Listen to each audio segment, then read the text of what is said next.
that we're gonna review today. So, okay, welcome. Before Peter yells at me, we're past 6:04, so I'm gonna call the meeting to order at 6:04, and our first order of business is the Pledge of Allegiance. I pledge allegiance to the flag of the United States of America and to the republic for which it stands, one nation, under God, indivisible, with liberty and justice for all.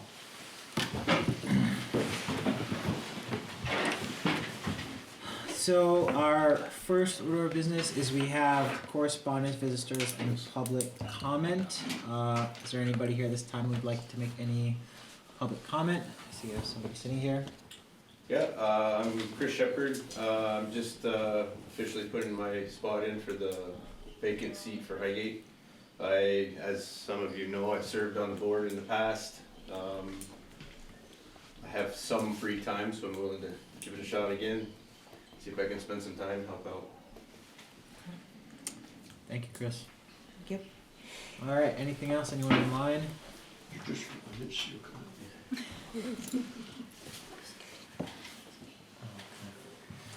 I've been reminded that I skipped introductions. Oh. Yeah, if only I had some. Anyway. Well, we don't know who we are. So how can we introduce ourselves? We don't have a name for it. You're just noticing that. All right, I'll start with Stephanie. Stephanie Gagne, and I'm a school board member from Swan. And Julie Regenball, superintendent. And I'm Don Collins, and I'm from Swanton, and Stephanie forgot to say she's vice chair, but you don't have to do that, Stephanie. Because Don will do it for you. Thank you. Anthony Bissett, school board member for Franklin. Peter Magnet, school board for Franklin. Rennick Darnell Martin, school board chair. Elaine Nestor, school board member, Highgate. Siobhan Cooper, school board member, Swanton. Bonnie Moulton, director of human resources. Eric Garcelle, director of technology. Joyce Hakey, principal here in Franklin. All right. And online we have Justina, principal for Highgate, Jessica, co-principal for Swanton, and Kosha, one of our curriculum director. So thank you for joining us. Next we have agenda review. I have a couple of items. I'd like to move the appointment of the board member for the vacancy in Highgate up. Anybody have any objections to that? Should we do that after the approval of the minutes? Yeah, it's or going to be so. how do you want that to go? After the approval of the minutes from March 10th. And then I'd like to swap the strategic plan focus presentation on math to before our admin reports. Perfect. Because we have them here. So anybody else have anything else to adjust? Okay. So next item, we have approval of the minutes for March 10th. Can I get a motion? I'll make the motion. Thanks first. I'll second. Second, any discussion?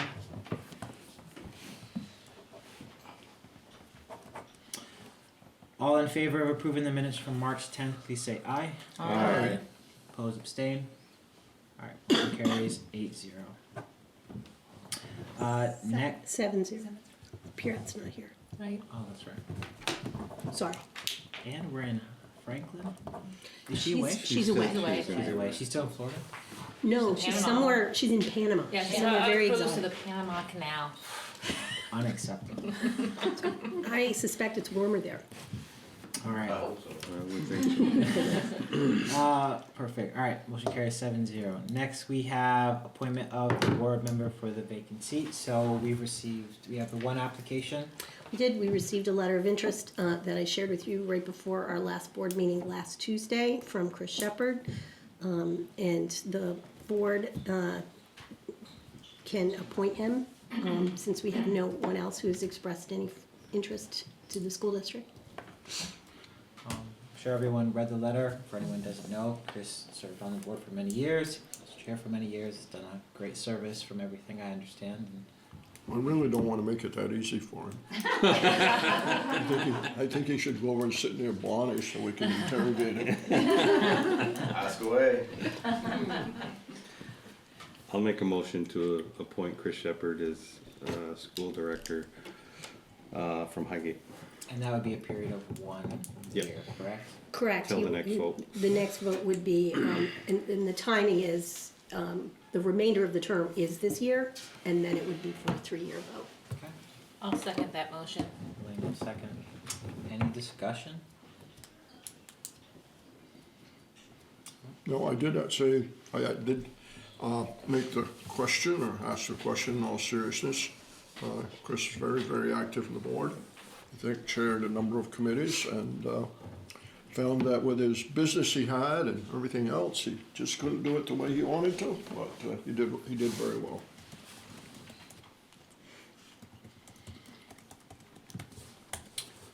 Well, nothing else. All in favor of appointing Chris Shepherd to the Highgate seat for the remainder of this term 1 year, please say aye. Aye. Oppose, abstain. All right, motion carries 7-0. Welcome, Chris. Come take a seat. You have to come You sit can with us sit and now. participate, you just can't Already? vote. Not gonna miss all this fun with budget, but He can't vote tonight because he has to be sworn in, but you can he participate. can participate for sure. We could swear at him. It's not the same. That's all. That's the next Oh, meeting. that brings back memories. I'm sure we can get Wendy on the phone. Sure. All right, next item, the strategic plan focus presentation for math. So today we have our three elementary math coaches, Heather Digby, Kristen Hughes, and Kelly Hyde, who have put together a presentation. We were going to do it at the last meeting, but with the budget and reorganization, we rescheduled and they were wonderful enough to be able to pivot. So that was great. I will share their presentation and they're going to talk to you about an example of professional learning that we do for our educators that's driven for school improvement, referenced in our strategic plan. So it's bringing one of our strategies to life about providing professional learning.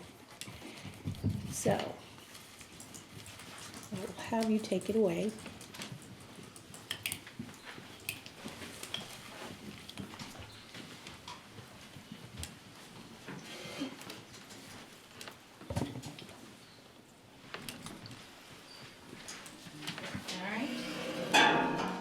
Thank you for inviting us. It's kind of nice to talk about math to kids that are above 6 and 7 years old.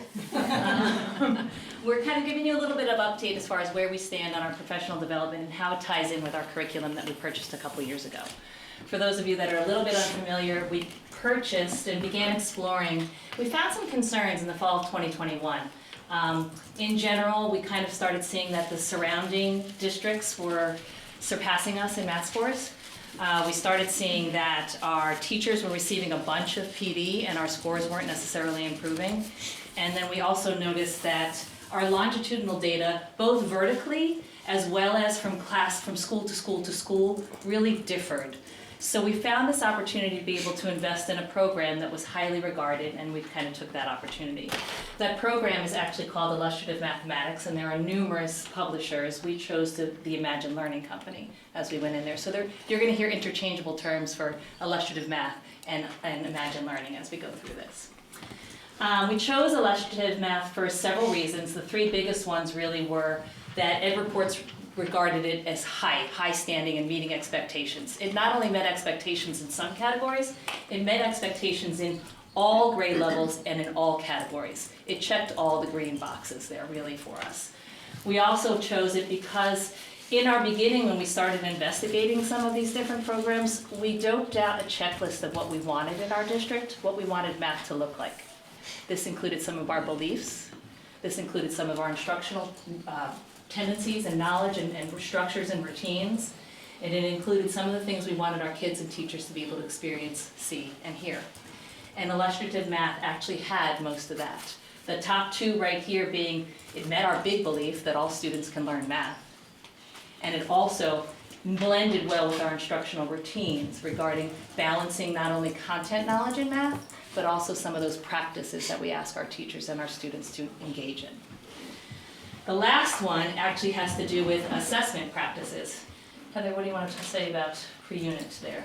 So we had used lots of programs in the past where they would have pre-assessments.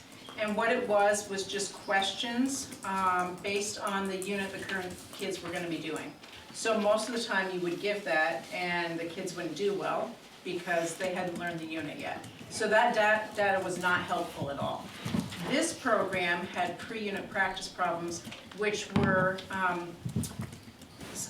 content and strategies based on previous learning. So for example, the 4th grade one in unit 6, they're going to be learning how to multiply 4 digits by 1 digit and 2 digits by 2 digits. So the pre-unit practice problems were just 2 digits times 1 digit, which is something they learned in 3rd grade. So we could use that data, so if anyone didn't know how to do the 2 digit times 1 digit, we could intervene on that before they got to the more difficult stuff. So these pre-unit problems were actually helpful because it was based on stuff they should already know, and if they didn't, then we could act on it. To be very clear, we knew that no program was a complete silver bullet. Nothing was going to fix all of our problems or all of our challenges or all of our concerns across the board. However, investing in a curriculum like this allows us some vertical consistency between the language that we share amongst teachers, between the models that kids are using to be able to solve, between even sometimes the games and strategies that they're playing in the classroom. Investing in a program also allows us the cross-consistency between schools and buildings, as far as recognizing that those expectations are met from grade level to grade level and time of year, as well as the assessments that are gathered that are the same, and the pacing is always going to be the same. Teachers are going to be generally in the same spot across all 3 buildings. As we closed our 2nd year implementing the program, the teachers were implementing the scope and sequence as we had asked. They were making sure that they were using the entire program to its completion with assessments and components like instructional routines and games. And they were basically using illustrative math with the fidelity that we had asked. However, a couple years later, we realized that we needed to see the math behind just the scope and sequence. It takes 3 years to use that program with fidelity. It takes 6 years to actually start investing in the math behind the program. So it was right about time now that we can invest in our PD instead of learning how to use the program, about learning in the math behind the program. May I ask a question? What does PD stand for? Sorry, professional development. Thank you. Thank you for calling me on that. So, Kristen and Heather have been here for the entire process of the new program. I came on board in Swanton last year. So, I came in, they've got this new program, and my job as a coach last year was really just to kind of see what am I seeing in classrooms, and I just have to take a long look.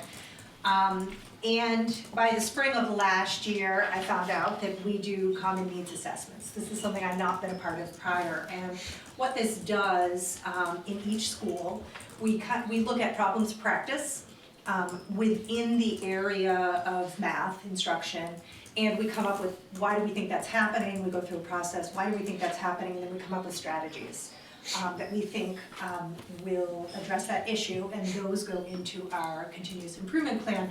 So we all did that in the spring, and although there were slight differences, and we're going to speak to those in a bit, although there were slight differences between the 3 schools, we all sort of saw this need that you heard Heather, Kristen talking about, which is, okay, teachers are implementing the program, they're understanding the structure of the program, but it's not deep enough.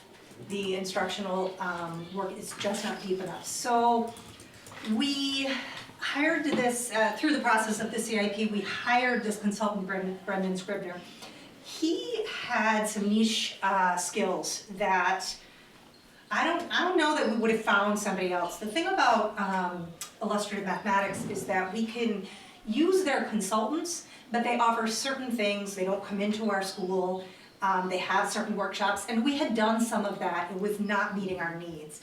The thing about Brendan is that he used to work for illustrative mathematics, so he understands that program inside and out, but he no longer worked for them. He's now a private consultant, and he understands the teaching of mathematics in the way that we understand the teaching of mathematics. So he just fit this bill. It was an unbelievably incredible fit.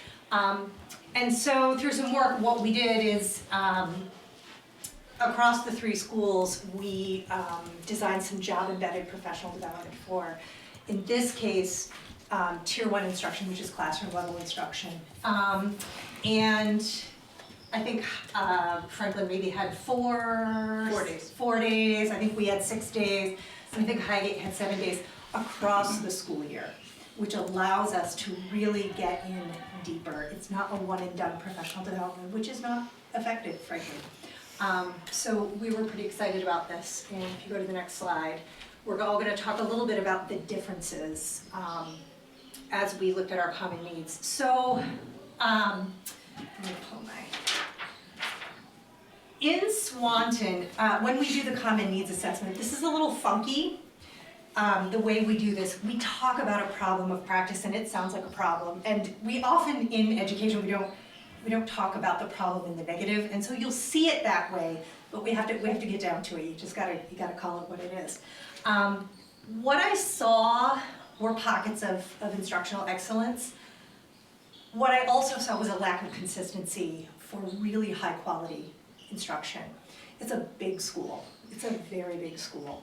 So teachers are implementing the program, but the instruction is maybe not going to the depth that I would want to see for mathematics instruction. And I sort of looked at that and I was like, well, part of the cause of that is because, I don't know if it had been 2 years or 3 years at that point, 2 years maybe, teachers are trying to learn the mechanics of the program, and that makes sense.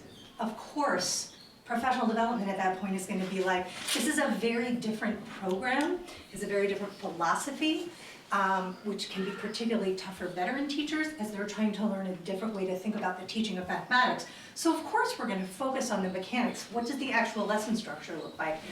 When are the assessments happening? Where are the components of the program? That's a heavy cognitive lift. So I was like so excited that I had come on board, and where are we? We're ready to dig deeper into instruction, and that was the solution strategy. So as Brendan has come to our school, we looked at, we have a year-long goal in our building that's student-centered, which is about helping students with productive struggle, which means teachers are not telling kids how to do the work. They are presenting learning, and they are allowing students to grapple with the understanding. That is what we want for students. We don't want unproductive struggle, which is too hard, and we don't want to be spoon-feeding kids. We want a sweet spot in the middle. So Brendan came in to talk about that, and we talked about all kinds of, effective instructional practices that are true for all of mathematics and that are embedded within that program, but if you don't know, you don't know. So we kind of dovetailed what are effective mathematical instruction practices, where do we see them in the program, and then how do we make it happen every day in our classroom. And some of the instructional practices that we're talking about is that productive struggle, so we're asking students to grapple with those mathematical concepts. We want to elicit and use evidence of student thinking. We want to collect that info so that we know what students know, so we call that asset-based assessment. And then be able to adjust our instruction. So we're not just teaching, but we're always adjusting to what our students are giving us. We want to pose really purposeful questions to assess and advance student thinking. We want to use and connect mathematical representations all the time. That has a huge impact on student learning. And we really want to get to intentional and explicit lesson planning that addresses these instructional practices so that we know when we sit down to lesson plan exactly why we're doing what we're doing. So that's kind of what we've been working on in Swanton. Similarly, in Highgate, we identified the problem of practice as far as lack of consistency across being able to provide that math instruction. We dug down and found that the root of that cause is while the teachers are actually using the program and doing it well, they're actually preparing for their instruction with the slides, just a snapshot of sort of what we're doing for the lesson there. And the solution again was this job embedded, lots of it, professional development that actually provides teacher with the understanding of how to be able to teach that math. This is hard. So some of our teachers are coming back and we're asking them to teach in a way that they were never taught.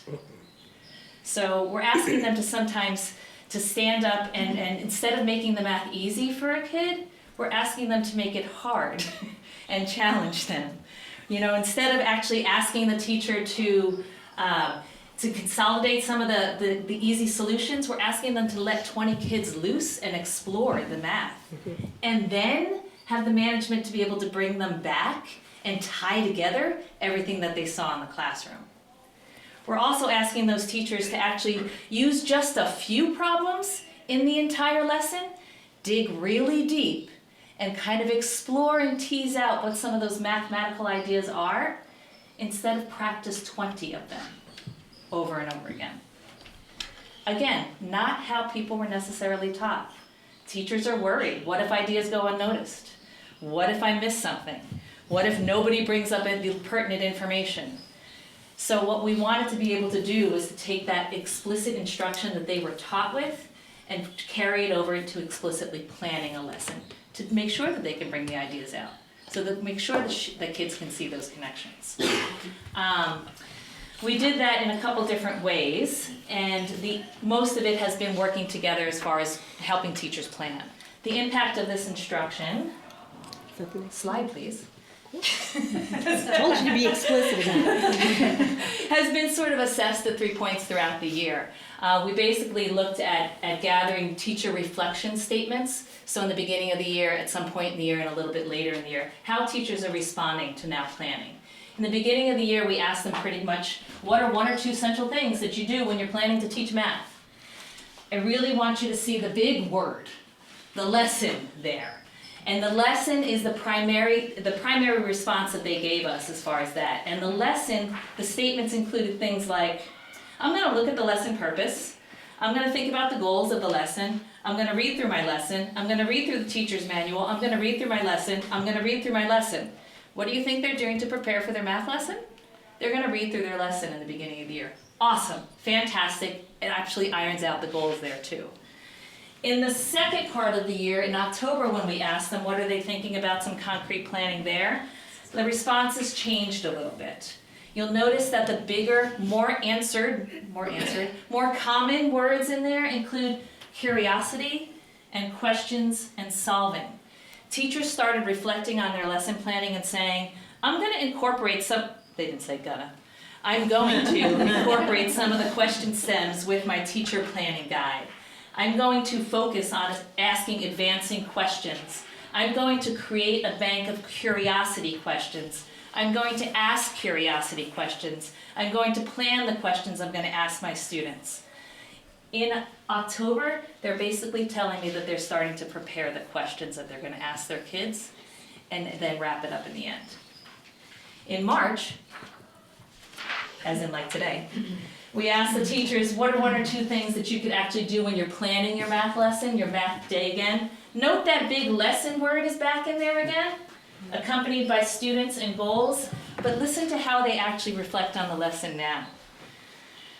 I try to determine any questions that I want to make sure that I ask in my lesson. I want to make sure that I ask them before the lesson ends. I plan areas in the lesson where my students can explain others' thinking. I plan questions that I want to be sure to ask. I want to understand the goal of the lesson and actually do the math ahead of time. I want to ask strong questions so that my students can respond to them. And I want to try to anticipate additional student misunderstandings. The change of how they're preparing the lesson from reading it and reading the goals passively to engaging and planning that lesson was obvious in their student reflection or in their actual reflections on the lesson. You're up. Where are you going? So I can see. Oh. She's leaving. In Franklin, I was fortunate enough to work with a group of teachers who had been, most of them, with the program from day one. So I didn't have a lot of new people to get up to speed. So our comprehensive needs assessment was a little bit different. We were finding, as Kristen said, that the problems that the kids were getting, they were having lots of great discussions and discovering and doing stuff, and there was maybe 1 or 2 problems to go with a lesson. We were finding that students weren't retaining the computation skills by the time they got to the assessment because they didn't have enough practice. So they weren't getting enough retrieval practice for the computation that they had done in the lesson. So our solution was hoping that if we had more computation practice embedded within the first instruction, then they would be more proficient on the checkpoints, which are like little quizzes partway through, or the end of unit assessments. So when Brendan came to see us, the first thing he did was we would analyze the end of unit assessments for upcoming units. So if a teacher was getting ready to do unit 3, they would look at the end of unit assessment and we would go through and solve the math. We would review what the goals were for each part of the unit, so what the focus was, and then determine what the high leverage lessons were. What are the really big lessons that you need to make sure that you do it thoroughly, have a good synthesis and a wrap up. And what are some lessons that maybe not be as important? So we could identify opportunities where we could include some more computation practice. If there was a little bit of give in the unit where we're like, oh, we could do a little more practice here. He does, if you want to click on the unit planning document, I don't know if it'll open or not. It Nope, did. guess It not. did on my laptop. Okay, never mind. That's okay. He gave us a unit planning document which really broke down some of the key questions for each section of the unit. We'll get back there. No? For each section of the unit, what were some of the key vocabulary that kids were going to need to have? So we really got to analyze each unit. Every time he came, we would look at a different unit. So he's coming to Franklin 4 times, so we'll have 4 units that the teachers have really kind of gone through to really analyze where their focus needs to be and where there are opportunities to do some more practice. In addition to our professional development on Tier 1, Tier 1 instruction, we also recognized that there was a need for some work on our additional problem practice at the Tier 2 and Tier 3 level. Generally, students in Tier 2 and 3 were not making the expected growth in math. Can you explain what that means? Tier 2 and 3. Tier 2, it's a level of support is the best way that I can explain. So at a Tier 1 level, that's pretty much addressing everybody. As you add a level of Tier 2, you get a little bit more support. As you add a level of Tier 3, you get even more support. That support might look like different programs, different people, more time, more frequency, and it sort of varies by where you fall into that level there, okay? Does that help? Okay. So when they're not making expected growth, when we start layering on additional resources, it's concerning. We decided that we felt, or we kind of narrowed it down, that the root cause might be a lack of guidance, clarity, and consistency around setting those goals. A lack of clarity, guidance, and consistency, and maybe even some evidence-based instructional strategies. What strategies teachers are using when kids are traveling with 3 different teachers and 3 different strategies. So this professional development was with a different provider, Christian Kortemash, who actually the coaches have worked with for 5 years, give or take, on some guiding principles sort of in the district. And it was a 3-pronged approach. We wanted to make sure that that instruction at those advanced levels was making sure that it included not only the guided instruction by the provider, but opportunities for kids to be able to think about their thinking, that metacognition, and reflect on what they're learning. We also wanted to make sure that instruction included retrieval practice, opportunities to practice and go back, because when we pull things from our brain, the more we pull it, the better we remember it. It's not actually how many times we do it, it's actually how many times we're pulling that action forward, okay? That professional development also included an opportunity for teachers to practice an instructional strategy called thin slicing. This ensures that all kids can access content and transfer it to the classroom. There's been a lot of models that we've used for providing additional support in previous years, and we haven't had a lot of success. We've tried to fill holes where kids have missed content, and we want to fill holes. So you might have a 6th grader who's missing some earlier concepts, and we want to fill those holes before we can kind of go forward. We've tried to just teach the current grade level concepts and just supplement additional time and more people. But this idea of thin slicing actually asks teachers to scale back to where the kids were most successful in the correlated kind of thinking and bring it forward to right to that grade level. Don't fill things unnecessarily. Scale back to what we're doing right now so that you can use what you need right now. And the last thing we asked our instructors to do is to reframe their instructional methods so that they are actually asset-based. What are kids really good at? And let's use it. Let's not look at their deficits necessarily. The asset-based piece.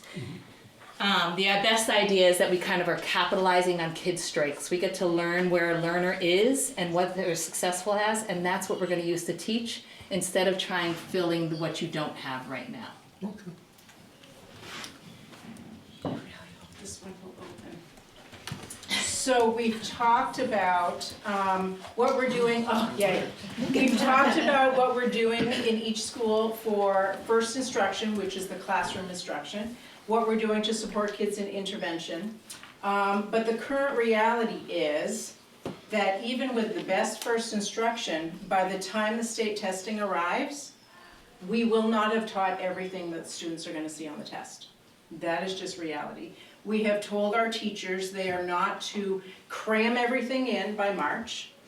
They should not switch units around, and they shouldn't rush through stuff just to get ready for the statewide test. So, here's a scope and sequence in 3rd grade. Our state testing window opens week 23. That's right here. That's assuming you have a 5-day week every single week of school. We have some 3-day weeks, 4-day weeks, so depending on if there's snow days, other interruptions, teachers are kind of like right here or here. So they probably won't finish all of this unit, and they won't get to 2-dimensional shapes and perimeter before the test. That's just reality. If you scroll up, 4th grade, that's right here. So they might be finishing up this multiplicative comparison now and starting multiplying, dividing, but they probably won't finish that whole unit, and they won't have gotten to angles and properties of 2-dimensional shapes by the time the testing starts. 5th grade, scope and sequence. If everything works out perfectly and you're right on track, probably not finished. Week 23, you're just starting this unit and you won't get to the coordinate plane. This is adding and subtracting fractions. Okay, and the next. Multiplying decimals. And multiplying decimals. And then 6th grade, expressions and equations. They're kind of in that unit right now. Testing has started. They won't get to rational numbers, which is negative and positive numbers, or data, mean, median, and mode. So the reality is, because of when the testing is, we can do the best we can, but there's still going to be things that the kids will not have seen before they take the test. Because it's March. We get done teaching in June. So that despite our best efforts, there are going to be things on the test that kids have not seen. And Yes. I think let me just add one thing, and the other thing to sort of keep in mind about something like this is, so like if you go back to grade 5, for instance, this is a good example. Good job, Julie. Let's say we're a little behind, and maybe we're in Unit 5, place value patterns and decimal operations. That's adding, subtracting, multiplying, and dividing decimals. So what we want is by the beginning of 6th grade, we want kids to have met those standards. If we teach this in March, we have from March until June for them to practice. So that's the retrieval practice that Kristen is talking about, to bring forward in their mind, oh yeah, I remember how to do this. And that's really important, because that is how we help them learn it and know it, and it is in their long-term memory. It's not just something they learned quickly and now they've forgotten it. And so it is just important to remember that by the time they get to 6th grade, they will have had the opportunity to practice that. But by the time they take the VTCAP, they have not had as much opportunity to practice. And it's just important to keep that in mind. And I think we all feel, it is sort of our opinion, that we teach kids, not curriculum. We want kids to learn. We don't just want to be like, well, we taught it. And we could stress everybody out, we could stress out kids, we could stress out teachers and be like, cram it in. But I don't think that's a good idea for all kinds of reasons. So we do what we can do. And it's just important to keep that sort of in the back of your mind as those tests come. It's very frustrating for all of us in terms of, when we look at that. You had a question? Yes. Yeah, the Vermont CAP testing, is that set by the state when you guys do Yes. We have no control over it. And they are aware that they're gonna be testing kids on units that they haven't even learned yet? Yes, Trust they're me, aware. I had a Zoom meeting. You were on the Zoom meeting, I asked those questions. Didn't like the answer I got, but What answer did you get? then teachers could just mix up the units and cram everything in to get it done before the test. I said, then why do we go to school till June? She did. I did say that. It really is, it's such a good, I'm glad you asked that, because it's, And it used to be in May. We used to do the statewide Which is a little testing in better. May. Yeah. And it actually used to be in the glory days in the fall. From the year A long before. time ago. So. We would test in the fall, and those were the real glory days. Well, I like what you guys also said about how you do the pre-unit problems Yeah. now, where they're actually tested on, because as it goes, learning, you need to know this and this before you can Yes. learn that. Which is one of the reasons why we Cramming picked it this is not program. good. Right. So we didn't want to present that as an excuse, Yeah. but it is a reality for all the students here in the district and across the state. and that's why the VTCAP is a snapshot, and why One we have our snapshot. local assessment that Yeah. is, Yes. and we have all kinds of other data that talks about how our Yes. students, we want the students to learn, not just to look good on the test. That's right. Eventually, it'll all catch up. Would you go back to maybe 5th grade or 4th grade and show the different Sure. topics that were? Oh, testing you, I'm sorry, Julie. Julie, I apologize, we always challenge her and she's. I have faith in you. You can do it.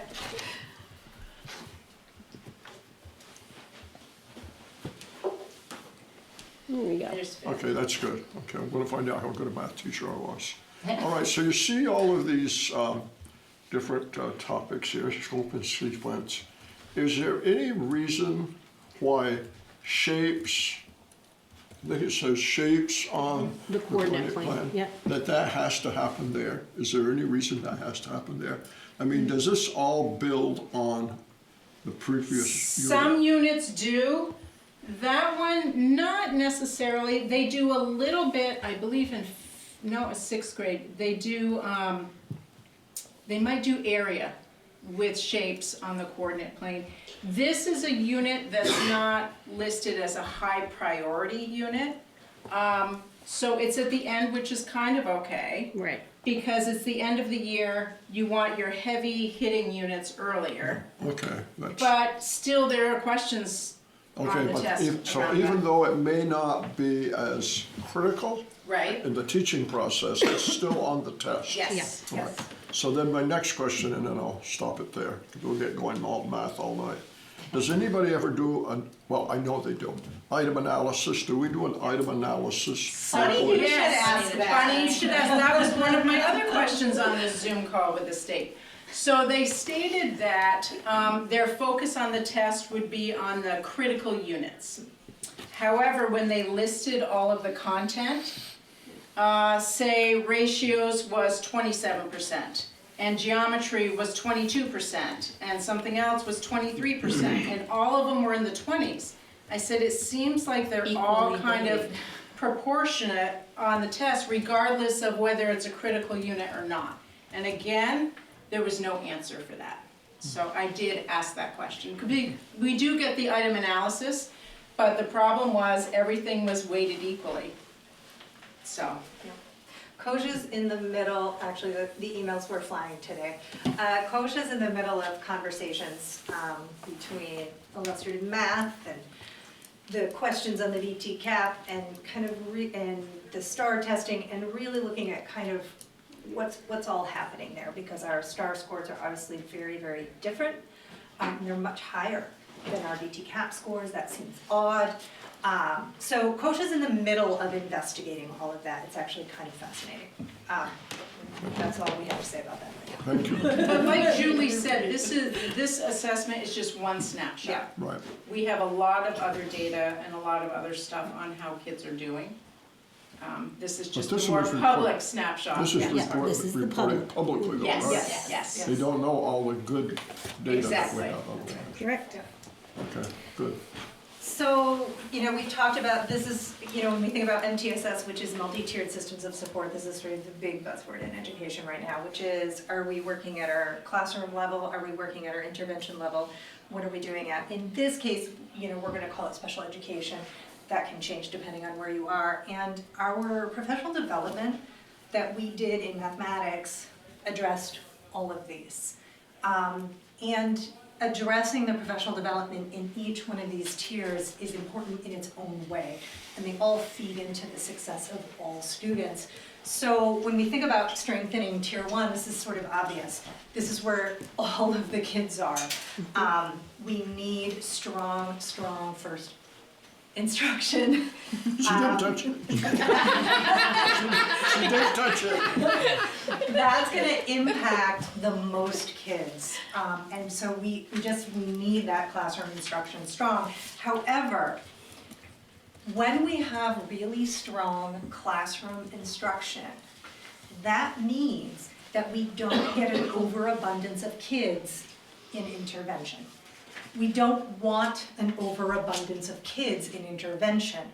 And so we watch those numbers very closely, because no matter how good our intervention might be, we cannot out-intervention low-quality first instruction. You cannot.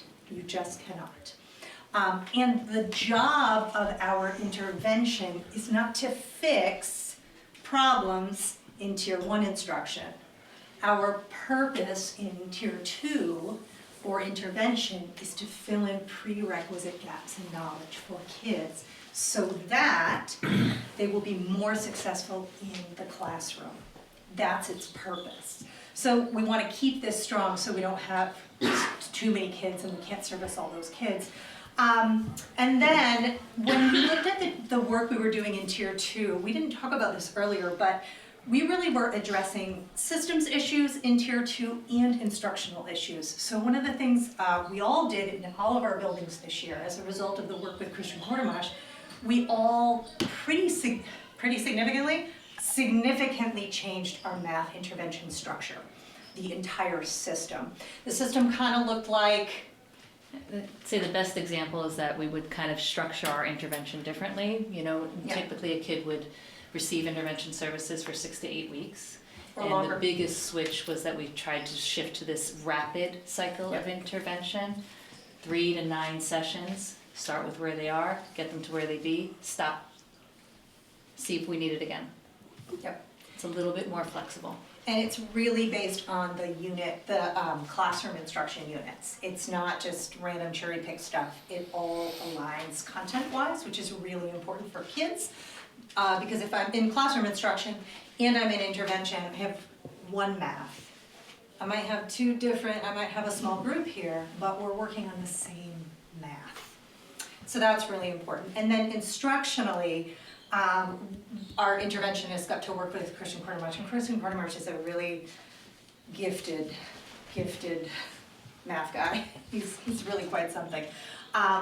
And so we're really looking at the instructional practices with an eye toward very high impact strategies, such as thin slicing through that earlier, and then we're also really intentionally adding in components that are helping our students transfer their learning. We're very intentionally and explicitly thinking about how to do that, because typically kids in intervention don't do that automatically. We have to sort of teach them how to do that, and we have to support them with that. And then in tier 3, special educators have a big job. And they are not typically specialized in the area of mathematics. Our interventionists typically are specialized in the area of mathematics, but special educators are not. And they work with kids in all content areas. And one of the things that, this came out, I think, in the buildings, it certainly came out in my building, it was beautiful.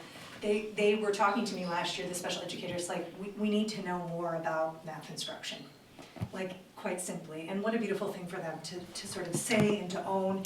And so our work at Tier 3, while very similar to the work at Tier 2, because they're also working with Christian Quartermash, is really helping them understand very high yield instructional strategies to use with their students, because this is typically students who are the most challenged in their learning.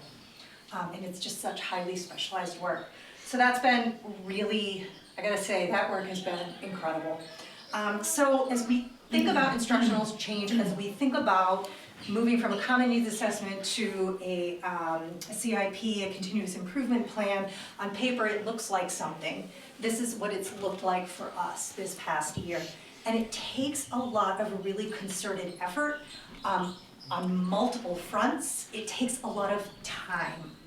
And I think that's just really important to underscore. It takes time for people to digest this and to really be able to refine the work. You can't just go in and be like, I learned this thing, I'll do it now. It takes time and practice and coaching and all those things. And so we're in the process of collecting data on kind of the impact at the variety of levels. We just need more time to collect more data. But we can sort of feel it. We can feel the change. I think Kristen's example was so wonderful. You can feel the change, you can feel the improvement, you can feel the excitement as we chip away at this work. And to be clear, we are kind of at the beginning of this work. We're at the beginning of what I would consider to be the very detailed, in-depth work of how do we make instruction look better so that we can improve student outcomes. And we're all kind of getting ready to do our common needs assessment for the upcoming year. So we're gonna kind of take in our successes from this year, begin to tweak it for next year, and think about how do we go deeper with our instructional practices and our professional development for teachers. We're not done. We're just opening up a different chapter, I think. So that's it. Yeah. What can we tell you? Are we doing anything to help the special educators that needed help in training them? Yeah, so Christian Quartermash has come in. We've had 3 full-day trainings. We actually have our third one on Thursday with them. I have to say, we sit in on those. And I don't know, you can sit in and you can watch people take in information. And we've all been doing this a very long time, and you sort of see, you can gauge the reception. The reception was unbelievable. I have to say, it was really, and that's important, right? If people come up and they've got their backs up and they don't want to learn it, like, oh shoot, we're dead in the water. But they're very, very receptive. They're like, oh my gosh. Just anecdotally, the special educators in my building are like, Kelly, we have never really talked about math instruction like this before. It's unbelievably powerful. In Swanton, one of the things that just right place, right time, we have professional learning communities, and those are teams of teachers at grade levels, and the purpose of those is really to look at student needs, look at student data, make instructional decisions, and then go back and kind of do this cycle of inquiry with our students. And special educators had participated in our math professional learning communities, and the time was right, and I said, you know what? We need a special ed math PLC for just our special educators that is just focused on math instruction. And I floated it, and I got the go-ahead. And the special educators were into it, and so we've started that work now. We've had 3 meetings, and that will just be something that continues. And so the purpose of that work is to take the PD that we've done with Christian Quartermash and keep it alive. So they're not just going to CPD, but it's how are we implementing this? What's our data look like? what's our student work look like? Because that's what we all need in our work. We need to keep talking about it, keep studying it, and keep digging around at it. So that's what that was, and why we did that. So, I've kind of a zoomed out question because right now the conversation that's happening at a state level is in big part because our students, well, in Vermont are not meeting like proficiencies, right? And it's talked in a very, very general sense. So, as like math coaches who are embedded in it, how would you answer that question to someone who's not going to understand like the complexities of the work that you're doing and the nuance and the difference? Like, you know, what tidbits would you give us to be able to say, you know, someone's like, kids are getting a poor education right now in math, they can't pass tests, we're at like well below standard. Like, why? You mean like when I talk to my husband? I think there are a variety of factors, and I think one of the big ones is the state is only looking at that one assessment. And that's a make or break assessment for what they report on. And it may not necessarily be the best way to measure the type of learners that we have, how productive the learners can be. It doesn't really look at the whole student, and that's unfortunate. I think we believe in what we're doing and what we're doing with the kids and the opportunities we're providing them to think and talk. I've never seen so many kids talking about math in math, and they're just so comfortable talking about it. And then it's hard when they get in a test with isolation. So we've got to try and bridge the gap for them between their experience in the classroom, having enough practice to practice some of the stuff, but also it's hard as teachers because we don't always get specific results on specific questions on how students answered it. So it's hard for us to figure out, okay, so they struggled on this concept, but we don't know what they put for an answer to figure out what they struggled on. So it's hard for us to adapt and figure out how to make things better if we don't know exactly what they did incorrectly. Are the assessments historically the same as they were, or are they changing too? They change and kids get different questions. No, but I mean like, But the does format does the is format similar. and the structure look similar to somebody who took the test 20 years ago? No. It's very, Standards are up very here different. compared to We what should- you took in school in third grade. I think Julie could speak to that. Yeah. So, because I'm trying to wrap my head around it because, like, I gotta go to Montpelier tomorrow, and like this question comes up, and it's for people who are not in schools or not like fortunate to like be on boards and see what's happening. There's like this perception that kids are just not learning and they're bad at things, right? And I just think it's a bit of a misperception. So you're saying the standard is different than what it used to be? Well, ever since Common Core, the standards in mathematics in particular are much higher, at least at grade level, essentially higher. So you're seeing kids, you know, multiply negative numbers working with fractions at a much earlier age than certainly when I was in school, but even somebody who was in school 15 years ago, you would see a significant difference. It's the same for reading. The rigor in reading also bumped up significantly with Common Core. First we had the SBAC assessment, which was the first test that we started to take that was on a computer. And then now we have VTCAP. We're the only state that uses VTCAP. It was created for us. So we still have, as you heard, Kosha has a lot of questions about the alignment with other nationally normed assessments. But we do have, you know, we look at our STAR data, which is also nationally normed and as grade level specific, and we really feel confident about the learning our students are doing when we look at that. And we do see growth and have seen growth with even our VTCAP data. So the other thing, I just wanted to say, my goal here has always been to be above the state average on whatever statewide testing we're doing. And we've been able to do that, but it has gotten harder and harder. And the public perception is so wrong about what the test is. I think people think of the statewide test like basic competencies like it used to be years ago. And you know, there's these quick math problems that you do. And so for years, I used to put up on boards out in the hallway in the lobby samples, because we used to be able to do samples of what the problems look like. I had to put up literally 7 pages sometimes to represent one problem that somebody had to do on the ELA test. And there was so much reading that they had to do, and then the questions that they had to answer. People were shocked at what kids were being asked to do.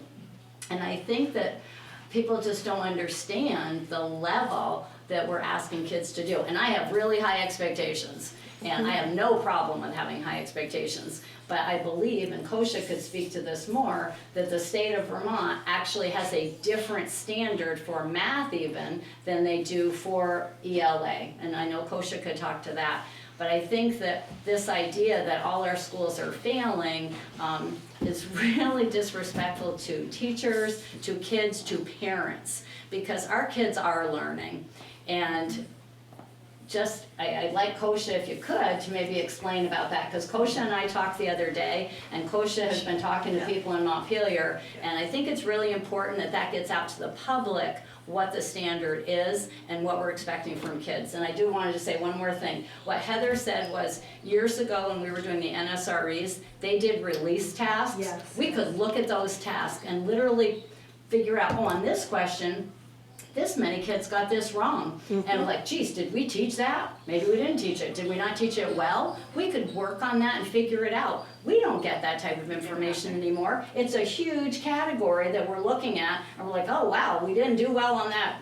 But Ratios. We don't know. ratios, Like that's a what question. about ratios did we not do So well? we can't really Act on analyze, we can't analyze that information. It's good for some things, but we can't really analyze it for, gosh, what should we do differently here? It's big systems information, which is tricky. The other thing I'm gonna add before Kosha speaks, just the 3rd grade VT-CAP scores, and Kosha probably knows the number, this past year was like low. It was like really low. Across the state. Across the state. Yes. And that is interesting. And I think any good data, you should ask questions instead of just making assumptions. And the question is, why is 3rd grade data across the state low, and low in places where it is not typically low? Something's wrong. And I would argue strenuously something's wrong. Because when you have schools that typically perform very highly on that VT-CAP, and then all of a sudden those schools aren't performing well, that just brings up a lot of questions for me. Something's off there. I don't know what, to be honest, but I know it's weird. Go ahead, Kosha. I think this, oh, she's gonna speak, yes, okay.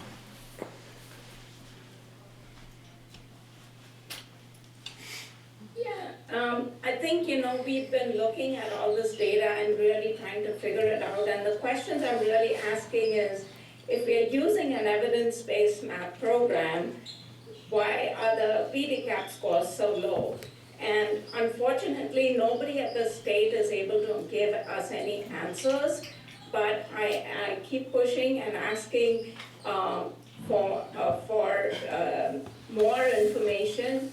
One of the things that Julie mentioned, I want to reinforce, is that the state only signs 5-year contracts with any of these organizations that provide state testing. So every 5 years, the whole test changes. And research coming out right now that when kids are being asked to do assessments, which are not based on what they're taught, those assessments are not very valid.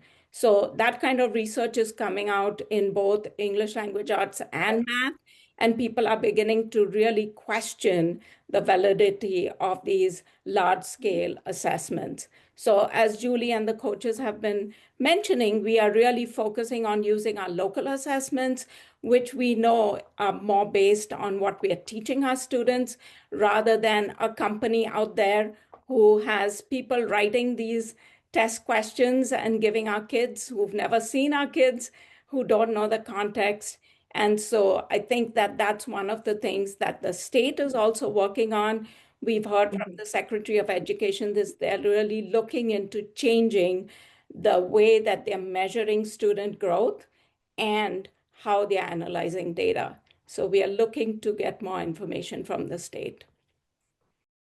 But if other states are taking the same test, No, it's not, it's only it's Vermont. the same standard. Same standards, we have national standards, but the benchmark for proficient is set state by state. So in Kentucky, So hold on. to meet grade level, students need to score the bar is lower or higher in each individual state. So you're saying that if Mississippi is having 55% proficiency rate in math and Vermont is having 55, that's actually not the same standard? No. Correct. Only when you look at the NAEP can you really see. So then how can, State because to that's state. the conversation, is that literally I heard it on the radio the other day, somebody was talking about, well, Mississippi has a higher percentage of proficiency, but they're not the same standard. So they could set that their standard for proficiency for Mississippi is 30%.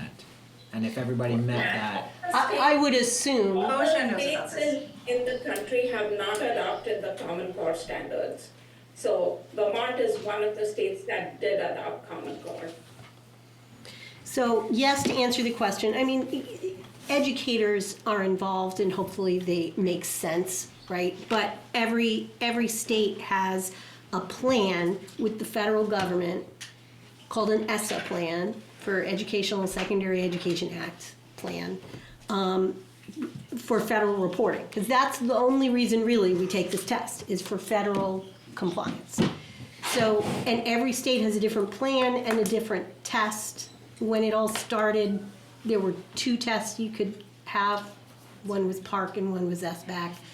And then that changed. So states have gone in different directions. But what proficient looks like is between the U.S. Department of Education and that state education authority, and they create a plan that's approved. So it's really. So Vermont has a higher standard. Sure, yep. I was a part of the screening process for that. And Coach, at the state level, are they not aware of this? Sure, but there is a narrative. There is a narrative, Rennick, that, Vermont schools need fixing. So, that's. Reached out to state and I've done an analysis of the STAR proficiency versus weekly gap.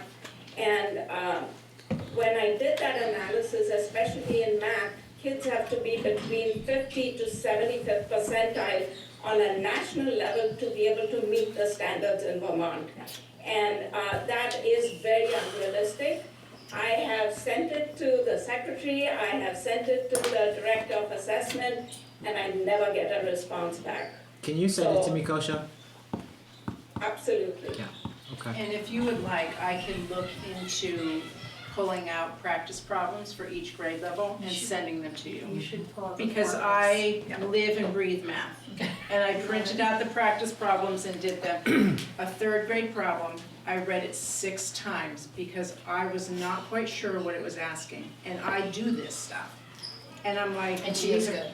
we have 9-year-olds that are trying to read through this. So Julie is correct, each state picks a different test. So what Mississippi has for tests and the types of questions could be very different than what we have.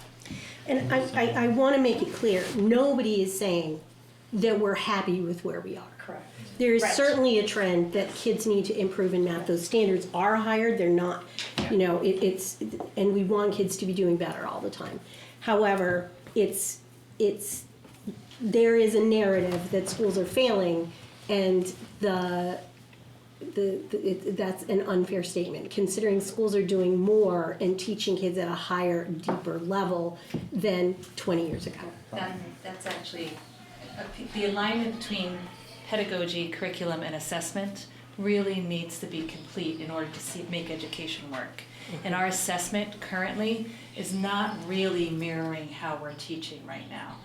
You heard what we're focusing on.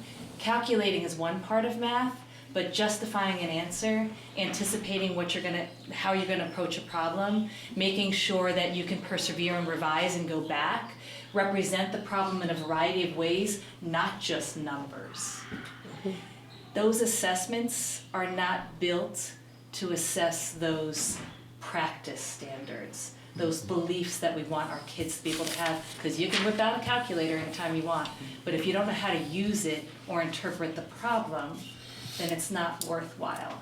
So there's a little bit of a mismatch between, in my opinion, the assessments that that kids are given at a state level and what we want to be teaching and seeing in the classroom. Agreed.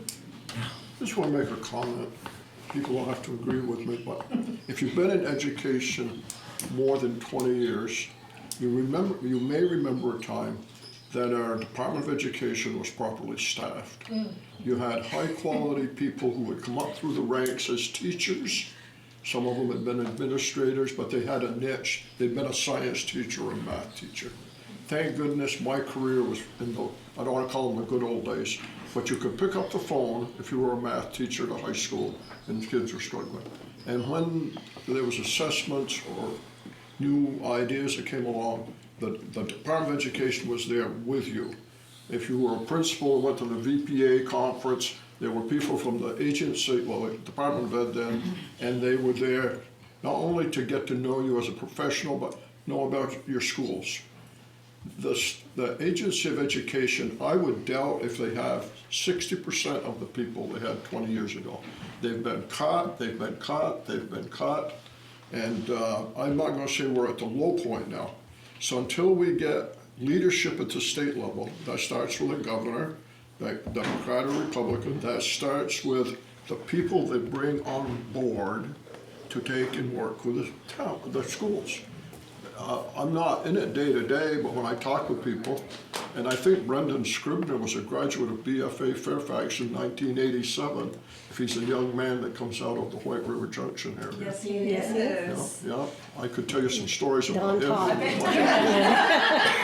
won't take that time tonight. Let's not do that to Brendan. We'll take it, we'll zip it. But anyway, you need people who understand the relationship between the teachers on the lines and all of the things that go on in the world of assessment. I don't think that exists. I don't. And I've got to wrap it up, but Brendan would have been, in earlier days, a member of the Agency of Education being sent out to work to schools. Some of the best people they've had in the last 10 years have left and gone other places. They don't stay there because it's not a good environment. So, thank you. I want to end on a positive note. Yeah. The students in this district work really hard. They know this assessment is hard. They know there's going to be some things that they haven't been taught yet. And they work really hard. They take it seriously. They don't rush through. They really do their best. And we congratulate them for that. And I think also, we just want to, we have spent a lot of time talking about many things we don't have control over, frankly. Like, we don't have control over those things. What we have control over is our professional development plan and our embedded professional development and our common needs assessment and our continuous improvement plan. And that's why that's what this presentation was, because that's what we have control over every day, and how we work with our teachers and how we get our teachers to really perform at incredibly high levels.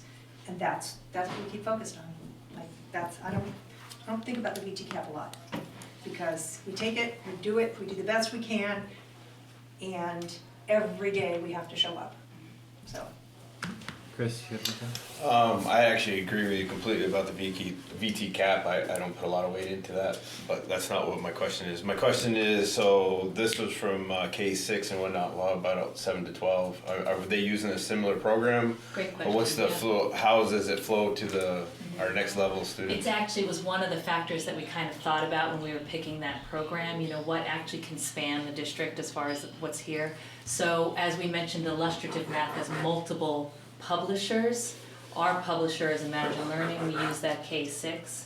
In the MVU, they use a different publisher or open software of the illustrative math also. So it does carry over.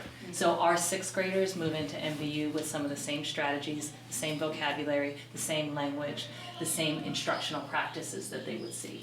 So are you starting to see some transition improvement? Because I Huge. know in the past, when I used to serve on the previous boards, there was a disconnect from the little schools to the big school and stuff like that, and there was a speed bump. Yeah, we actually have some of the data that actually now starts proving it. Our middle school data seems to be improving also as it Yeah. kind of moves with the program. You know, it's hard to teach in isolation, and now, you know, there's a common language. Okay, well, thank you for coming. It's very Thank you so informative. much. Appreciate it.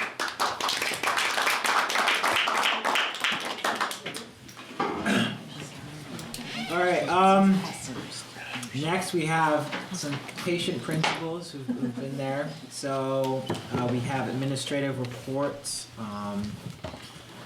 Do we have any questions, or maybe Jess, you want to just start off, hit us up with some of the highlights from yours, and then I'll open some questions. Sure. Did you say Jess? Yes. Okay, yeah, absolutely. So right now, we're actually hosting parent-teacher conferences. We're definitely looking to get 100%.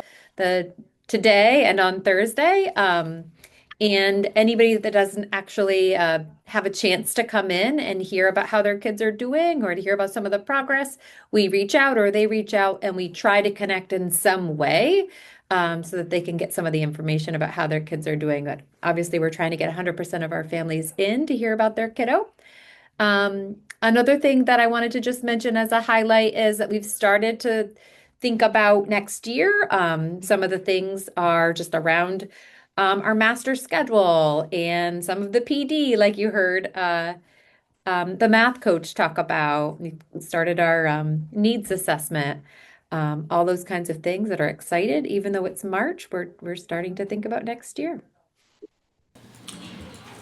Perfect. Are there any questions for Jess for the Swanton report? Did everyone get a chance to read it?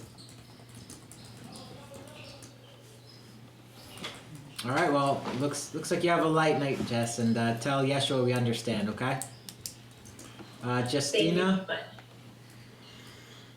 Kind of same thing to you. Want to just give us some of the highlights, and then I'll open it up for questions. Yeah, so we are also having conference night tonight. The schedule for conferences, Highgate had kind of voted on and kind of talked about prior to coming, and we're going to kind of revisit that schedule too. But we are doing our conferences tonight and Thursday. Pretty much the same exact thing that Jess had said. Highgate follows the same system. So any parents that weren't able to make it, we try to schedule outside of those time limits. We don't want anyone to feel kind of constrained by that. The ladies touched on VTCAP. We are kind of underway on our preparations for that and our testing window. We are starting testing next week. So we have a pep rally planned for Monday afternoon where we celebrate all of our students that are testing. Spirit Day by color, posters, and really all the things that we can do to get everyone motivated and excited to take that assessment and show us their best work. The only other quick things I wanted to add were just we had some really fun student activities that had come up as of late that were really spearheaded by teachers. And I just wanted to highlight that some of the things that we have to do or that we do at our schools to make it a fun and engaging place requires a lot of kind of work and elbow grease outside of the stand and deliver and the teaching of the literacy and the math and the science.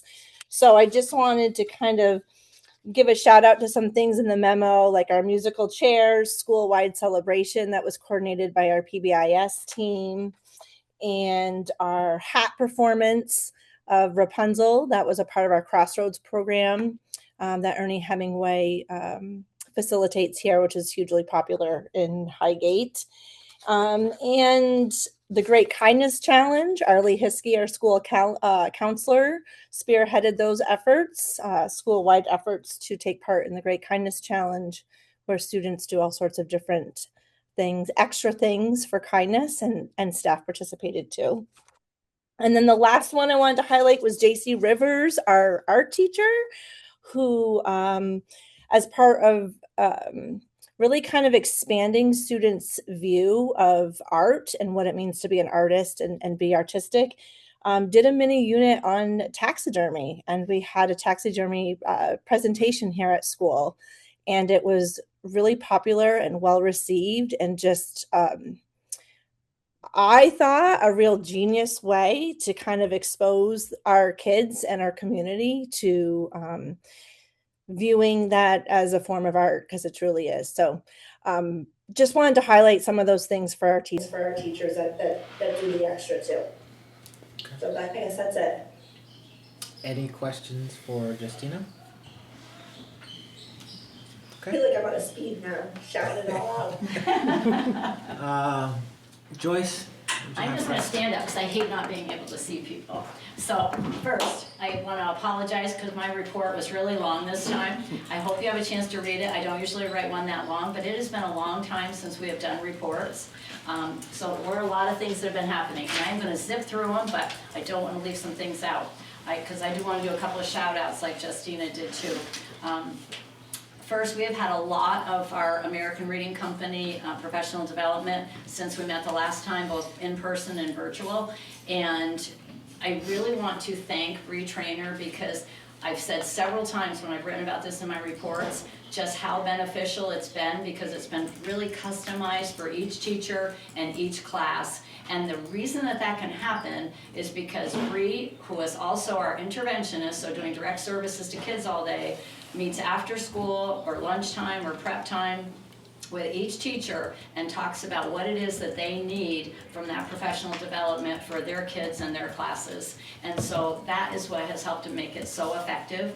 And I just really can't thank Bree enough for that. And I hope you have a chance to read my report and see some of the details about all this stuff, because I'm going to buzz through. I want to thank Ashley Batchelder and Laura Sullivan for managing the ski program. We have had horrible luck with our ski days this year. We were supposed to go 5 times. JP canceled once because of a power outage. There was extreme cold one day and we couldn't go. It has been a little bit of a bummer, but they have done a wonderful job organizing it, and we would not be able to have that program without the amazing number of volunteers that we have, and it's parents, grandparents, community members. And we're looking forward to a better year next year. We have a makeup day still on April 16th, we'll see. Our 5th graders loved the Superman. That was a Native American dancer and storyteller that we went to in November back at MVU. They enjoyed that so much they asked to hear more about Abenaki culture. And so Chief Brenda Gagne came a few weeks ago and did a presentation, taught students how to make their own medicine bags. Kids were so proud of everything they accomplished. She talked with them a lot about how to persevere. She also donated 2 books to the class, which were very much appreciated. We had our 100th day of school celebration. Chess Club is ongoing. I was a little late recognizing people at the door tonight because I'd been busy still picking up from chess. I can't thank Mrs. Wilson enough, who is retired, and she is coming back and doing the chess club with me.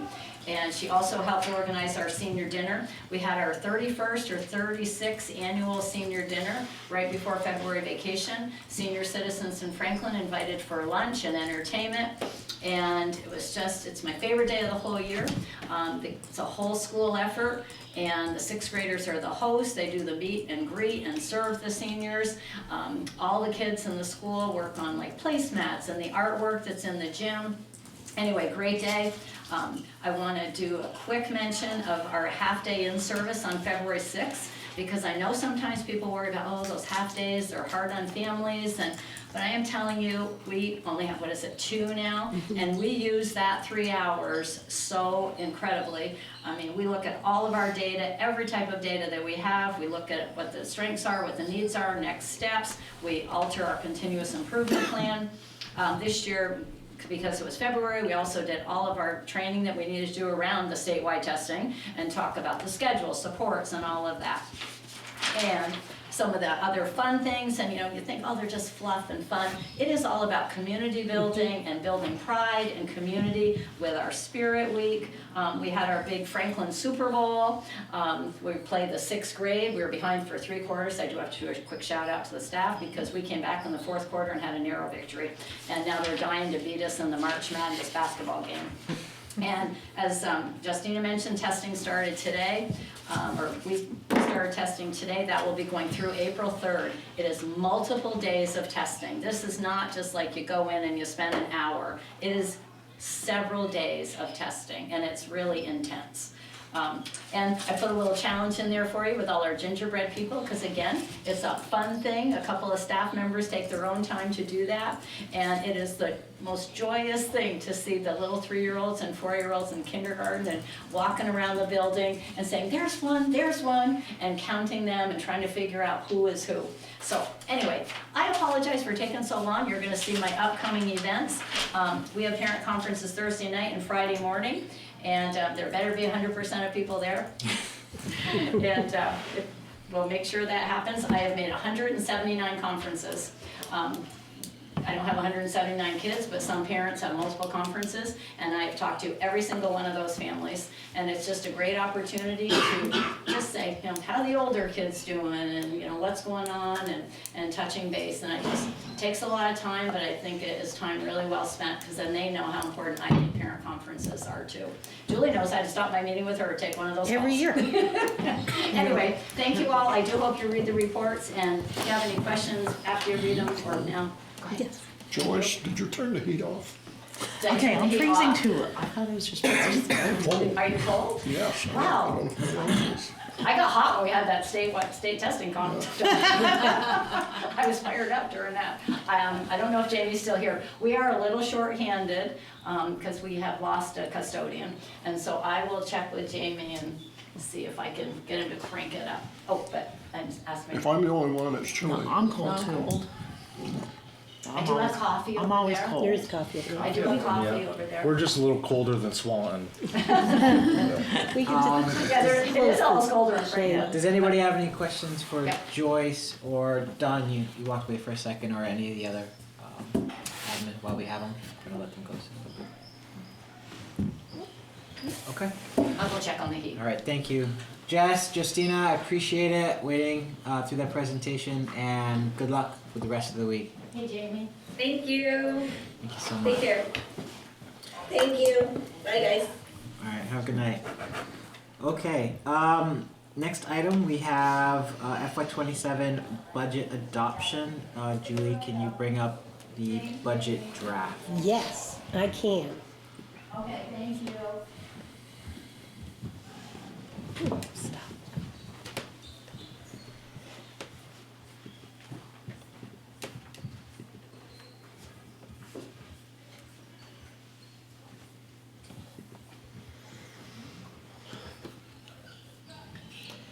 So we touched on this a little bit, and I'm here to do my best to be Laura, so and represent the work that we've been doing since last week when we came together.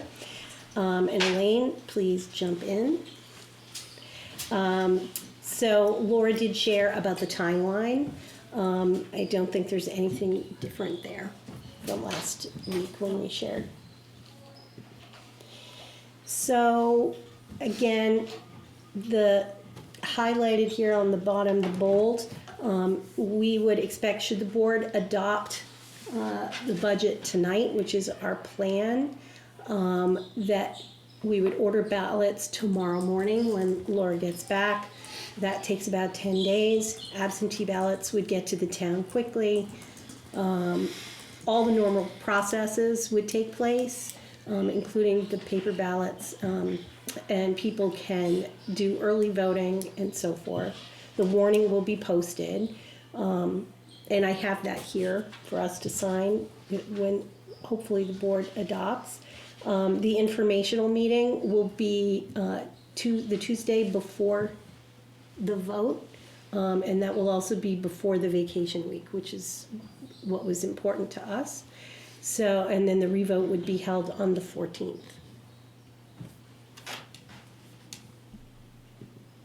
So based on the conversations we had last week, we came forward with a $287,000 reduction in our expense budget. Some places where that is coming, we had a retirement of a very veteran teacher that we discussed with administration at MVU and Highgate, that we can reallocate how some of that position, some of those classes can be given to other people. We're going to not replace that position, so that's a large cut there. We are going to be eliminating a vacant student support position in Swanton, and a school-based clinician. That's a contract with NCSS, because we are, the administration has been looking at the children getting counseling, and they have a whole spreadsheet to make sure that all the students' needs are being covered, and they really believe that their existing personnel can do that better than the contract. We also are working with MVU and Vermont Virtual Learning Collaborative. That's what the VTVLC stands for. They have, they're an important part of our flexible pathway, and for families who perhaps would be home studying, instead they can do VTVLC, and the school district pays for it, and we count the student, and we have regular communication with how the students are doing, and it works really well for a number of families. Or a student may just take a class that isn't offered in our high school, but they can take a different class through VTVLC. So that is a cost to schools. It's not terribly expensive, but it does add up the more families use it. And if we have a different kind of contract with VTVLC and give a period or a block of time is donated to VTVLC by one of our teachers, then that reduces. We don't have to pay. We get sort of,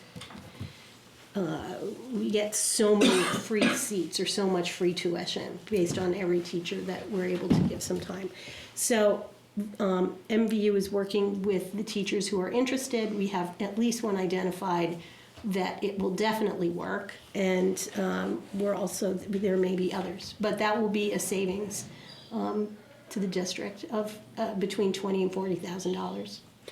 And then the rest is coming from staffing changes, retirements, and attrition. Because as we discussed, is with contracts going out this week, we will then get a sense of who's not returning their contract and who's not coming, and then we can look at. We already have some folks that are either have told us that they're moving away or they're retiring, and then we're matching that to the services we already have. So if we replace all of our veteran teachers that maybe retire with new teachers, we'll have significant savings just in terms of their salary of a new teacher from a more veteran teacher.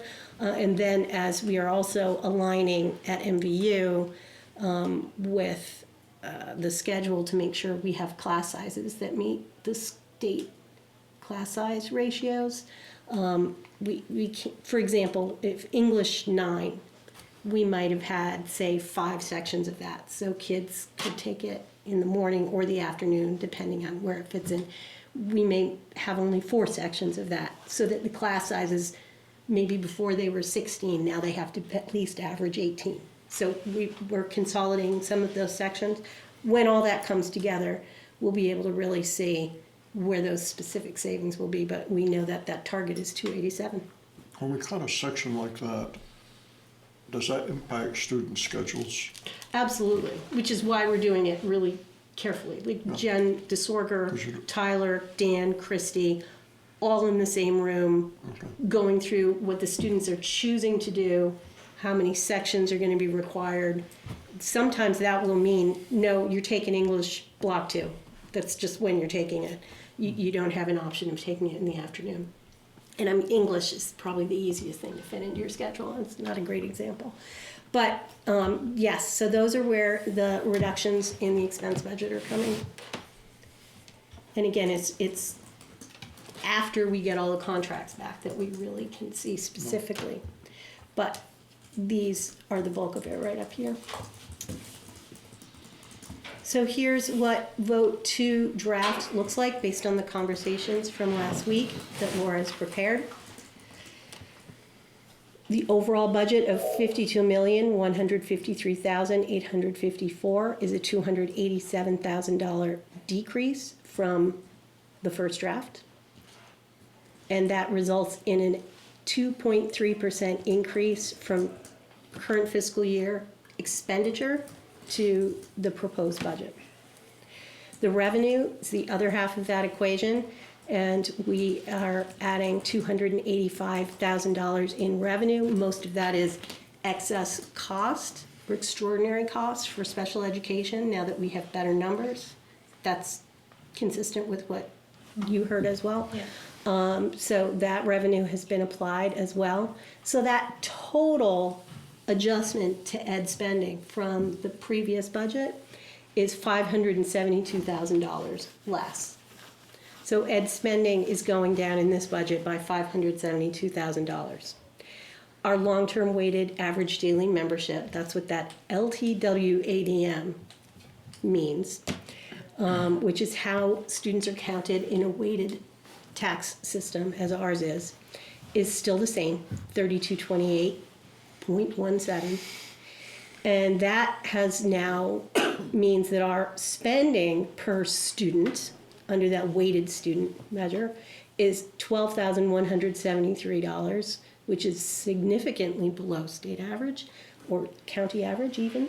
And that is $178 less than the previous the proposed budget, and actually is a decrease from our current year. So what would go on the ballot is that our spending per student is going down 0.1%.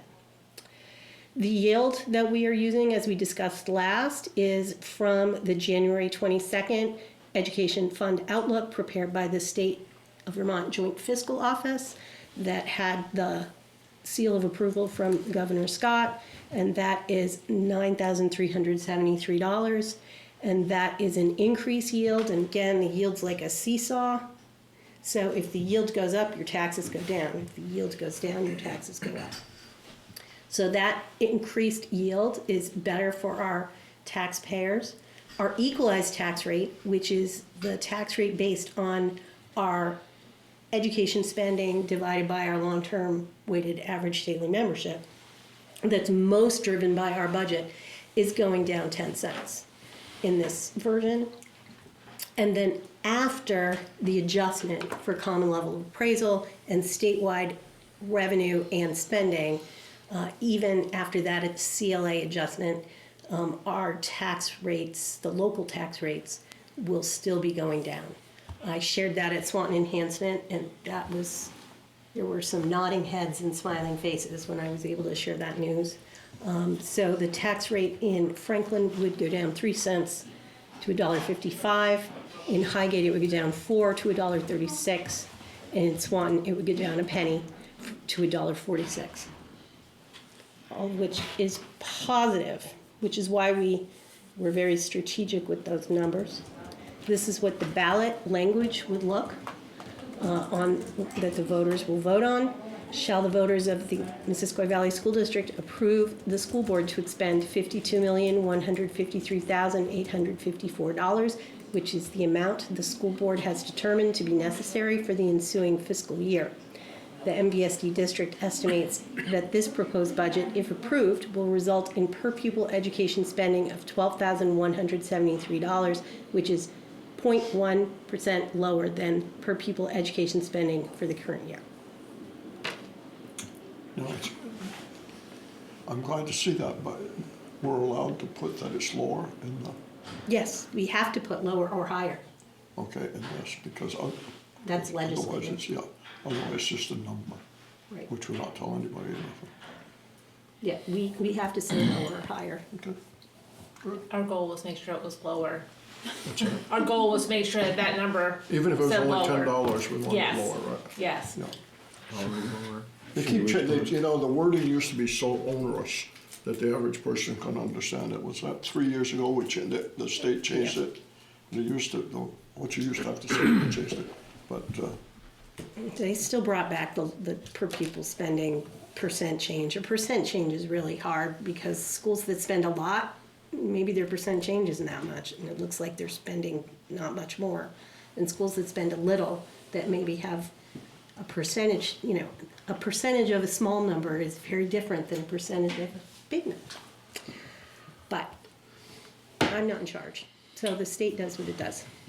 Should we put a 0 in front of the 0.1, like we did with the, Let's see what the to make one it a looks whole like. number? 0.1%. Yeah. Because it's, yeah. Well, it's not typed that way, Peter. You need to sign the warning, so Can you just? I Put a can't zero just, in there? I know I am the boss of the Director of Finance and Operations, but I think she might kill me if I ink in something. I could type it and have Joyce print it. So I'm happy to do that. Is there any discussion on this draft? Can I ask a couple questions? Absolutely. I'm very new to this, so it's gonna be some basic open questions. Go. Questions from the public. People had asked about healthcare. Is healthcare 100% covered in the salaries, or do the teachers have to pay a portion of their healthcare? They do. Bonnie, do you want to answer that? Yeah, so actually all public schools in Vermont are part of statewide negotiated healthcare. So we at the district level actually don't have any bargaining power in that. There's 4 plans, it gets kind of confusing. There's 4 plans that we offer. One plan that is the most popular in the state of Vermont has an 80-20 premium split. The district pays 80%, the employees pay 20%. If you choose one of the other plans, you still only get the equivalent of the 80% of that first plan. So most people choose that plan, and it is an 80-20 premium split. Okay. And we don't actually have any control over it. So in the last meeting when we named Pira as the voting delegate, or you all named Pira as the voting delegate, she would be the representative that would vote on the healthcare piece, but it's done at the state level.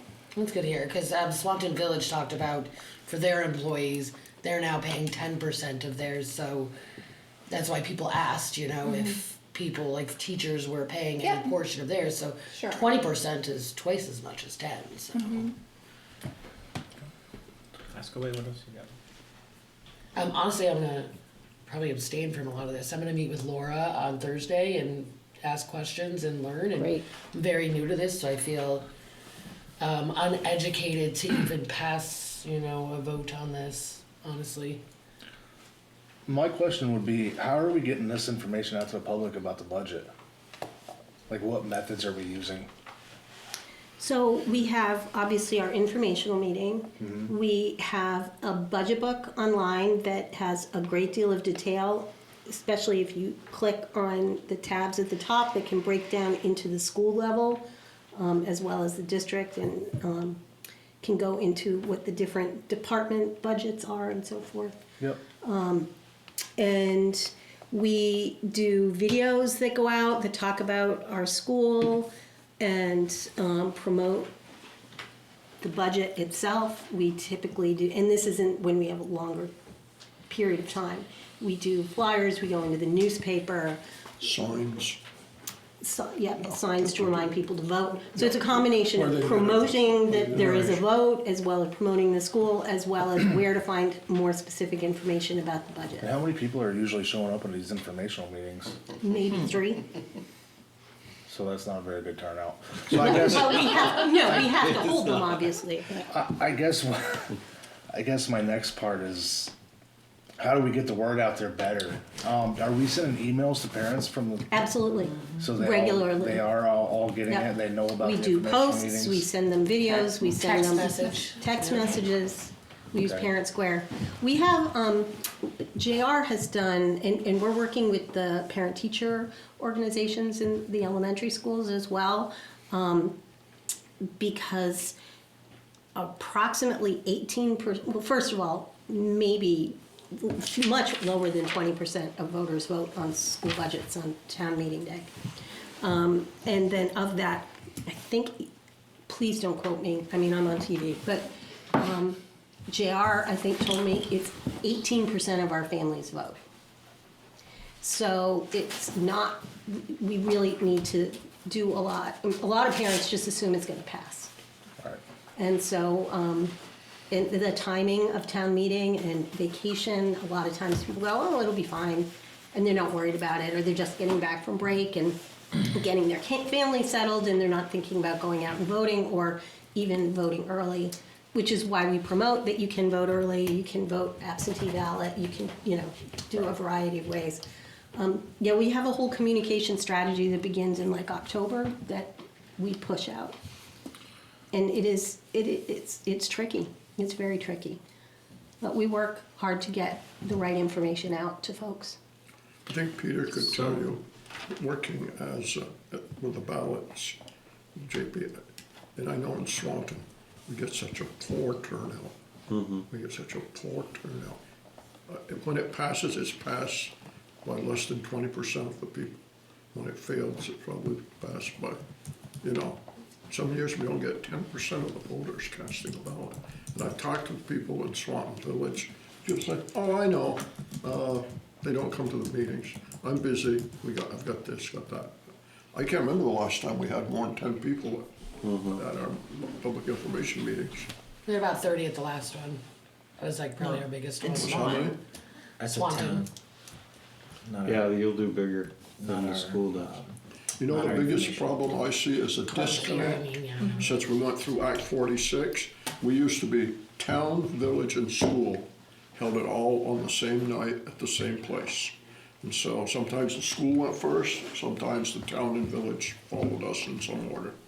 But once we became a district with 3 towns, we do not do that any longer.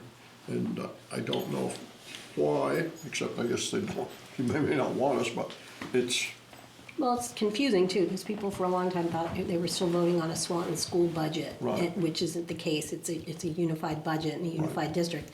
But even when we used to go from school to school, we got very few people, and it We didn't have make a tried different difference. things. So before we go in, can I get a motion, and then we can continue with discussion if there is any, for the FY 27 budget, and right now, that would be $52,153,854, correct, Julie? Correct. Correct. Can I get a motion? before you do that, I'm gonna vote for it, I'm going to get a motion. But I don't wanna leave Peter's question on the wording, because as I look at that. I'm fixing it now. Okay. Yeah, Okay. Joyce has gone to the printer. Yeah, Don, there'll have to be a second All motion right, for the remember, wording. all right, you got a second? This is just to pass the budget, or. Yeah. Adopt the budget Adopt number. All right, not Number, to worry, okay. all right. And then we'll do a second motion for the warning, and Julie's gonna, All right. I will read that out. What Yep. she thinks. I printed it bigger for you so that you can. So can I get a motion for the budget adoption for the $52,153,854? I'll make the motion. I'll second it. Lane is the first, Anthony is the second. Alright, is there any more discussion on, the proposed budget? I would just like for you, you said something really interesting last week about how when the governor made a statement about he's not voting for his local one, basically it was a public call for everybody to say no across the board. And then you had said something about how only 13 or so failed, so regardless, it's not gonna have any effect anyway. Could you elaborate a little bit more on that? I think it's kind of Yeah. aligned with, the state already knows pretty much what they're dealing with for the common level of appraisal, but could you explain how, So my comment about the governor's comments was that, politically, legislatively, there was, I believe, an attempt that if enough statewide budgets failed, it would give further incentive for some of the proposed legislation that's out there right now. You have like Act 73, some of the 181 stuff, which is really to change from the system we have right now to the foundation formula and then the redistricting to try to like change basically the whole funding system. Currently in the legislature, it's somewhat stalling out. Governor said he's not going to sign anything that doesn't have some sort of education reform.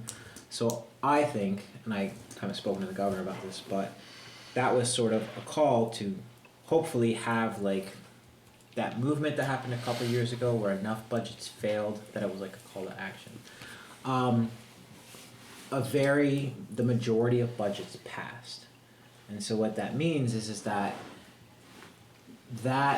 statewide effect like is going to take place.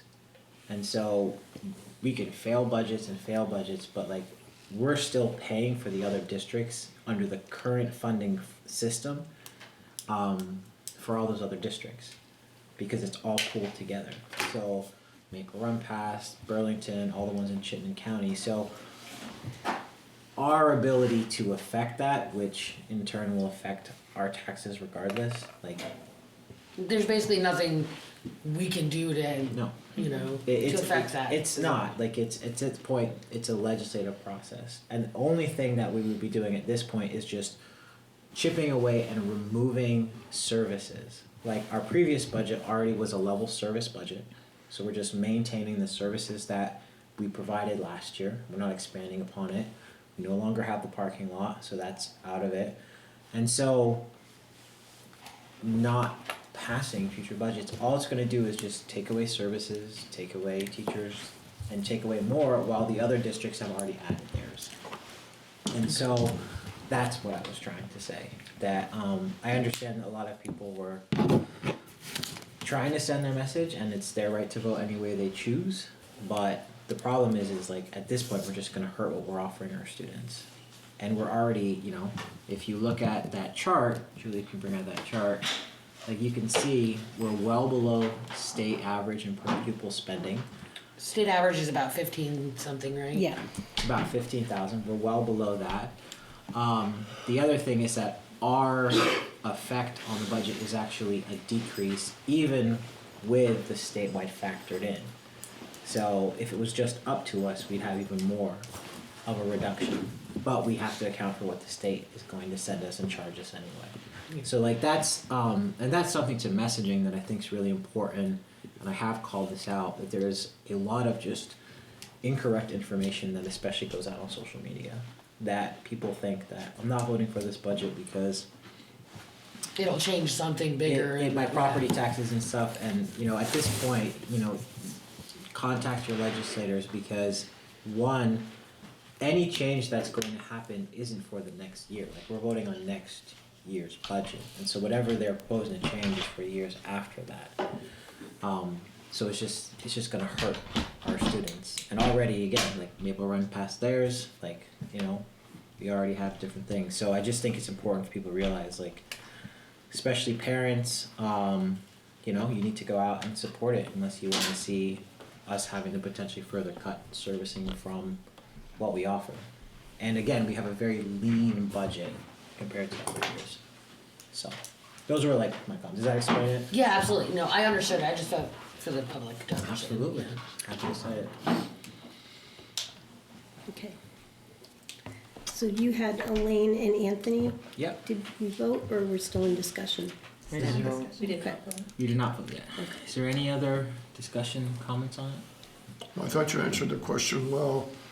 Some legislators were quoted in the press that they thought that a rejection would put pressure on the legislature to do something fairly drastic. Didn't happen. No. Okay. No other discussion. Call the vote. All in favor of adoption of the FY27 budget as read, please say aye. Aye. Oppose, abstain? Abstain. Okay, so the motion will carry 6-0-1. 601. 6-0. Next, I'm gonna read out the new warning.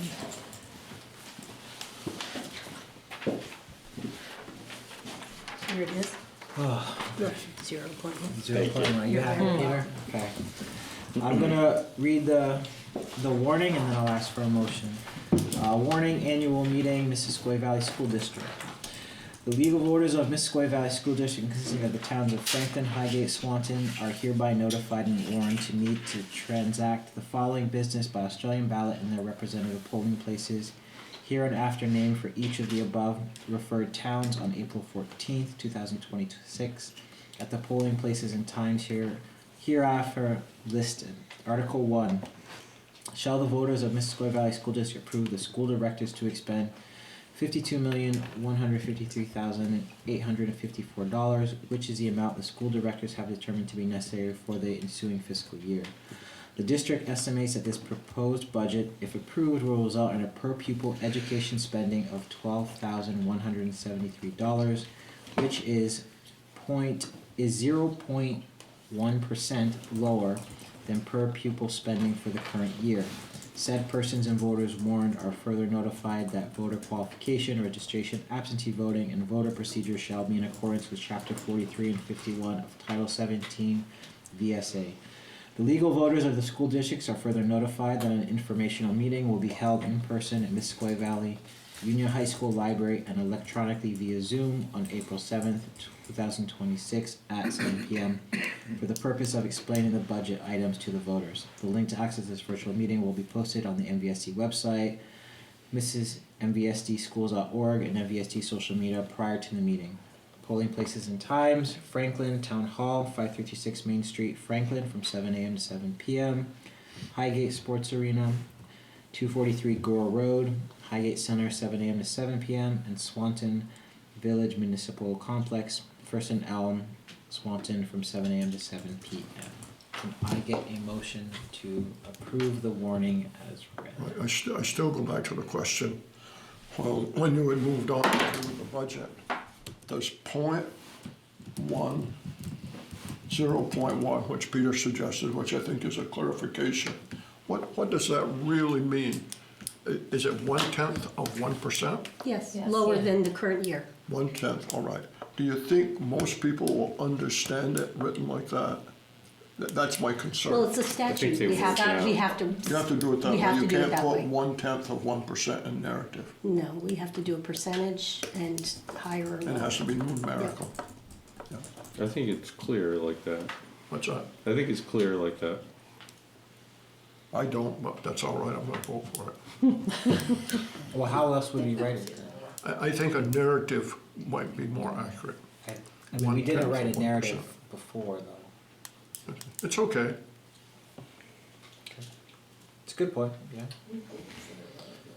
Can I get a motion to approve the warning? Peter's the first, I'll second. Elaine second. Dawn, anything more on that?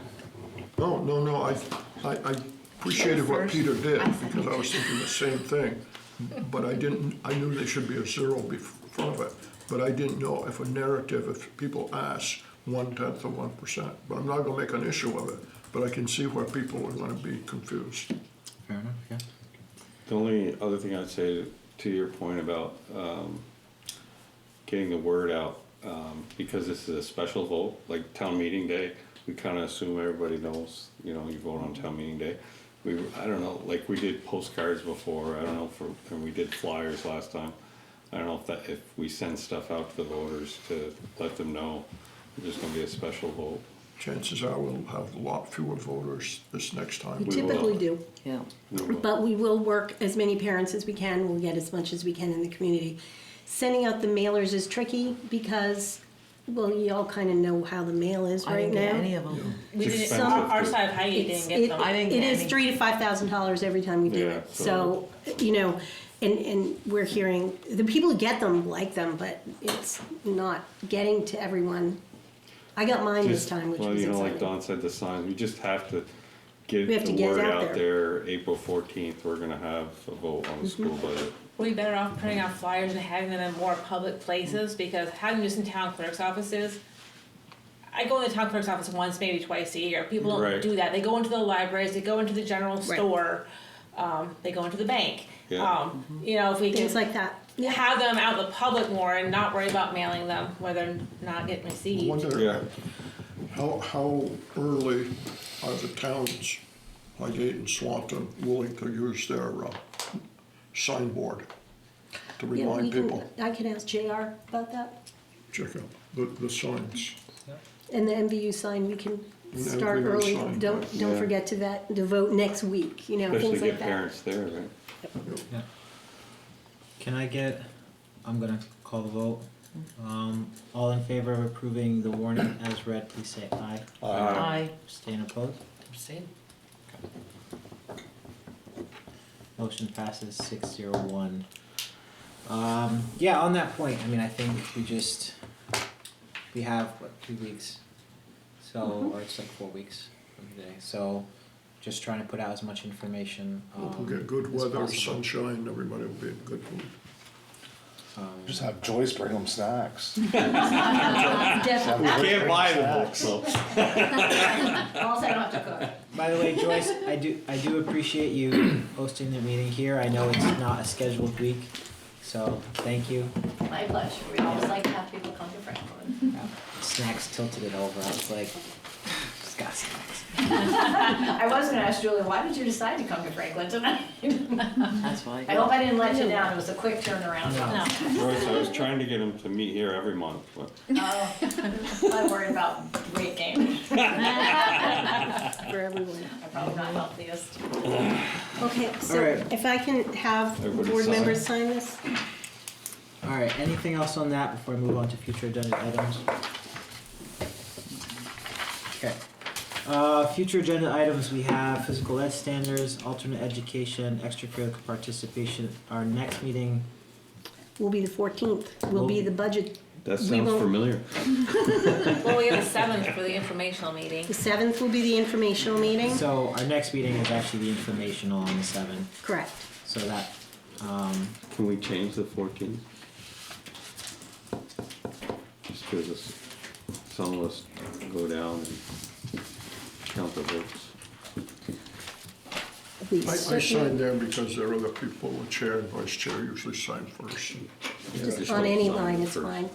Doesn't make any difference, I guess, when we sign. That would be up to the board. that's a good point.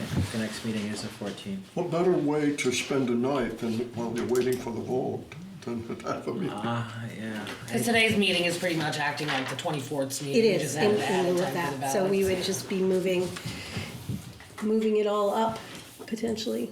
You could hold a board meeting from, say, 5:30 to 7 on the 7th. So our informational is Meeting the starts 7th. at 7 o'clock, so you could hold So- a shorter board meeting Yeah. on the 7th. Yeah, if everybody's okay, let's have a meeting before the 7th instead of having a meeting the same night as a revote. You vote on Do the I still 14th, sign right? this because I Yeah. abstained, or? So have it the week Yeah, but so before. this is. So we have our informational the Have the 7th, verbiage put on That's the when we should have a ballot. board Oh, meeting. okay. so we'll have our board meeting on the 7th. Makes sense. Yeah. Or talk to her dad. Are you doing You get 5:30? the cards recap. No, we'll do 6. It's a whole thing. Okay, I totally missed that. So we'll do it at 6. We'll do it at 6 on the 6. 7th, Okay. and then that will, Can Chris sign it and I take his oath tomorrow? Who will ever know? Everybody. I'm just saying out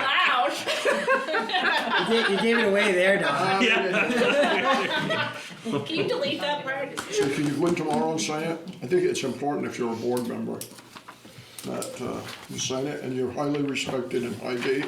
That might even get us some votes. Taking this. I don't know if I have to take my dad to the doctor's tomorrow, so I don't know if I can make it to get sworn in tomorrow. I'll try, but. Probably Laura won't do anything about it tomorrow. She will, it's going out first, yeah, tomorrow, it's gotta get to the printers. Alright, so I'm just gonna confirm, our next board meeting will be the 7th at 6 PM for the informational meeting Yep, perfect. At MVU. at MVU. And then we'll cancel the 14th, and then our next one should be when after that, Julie?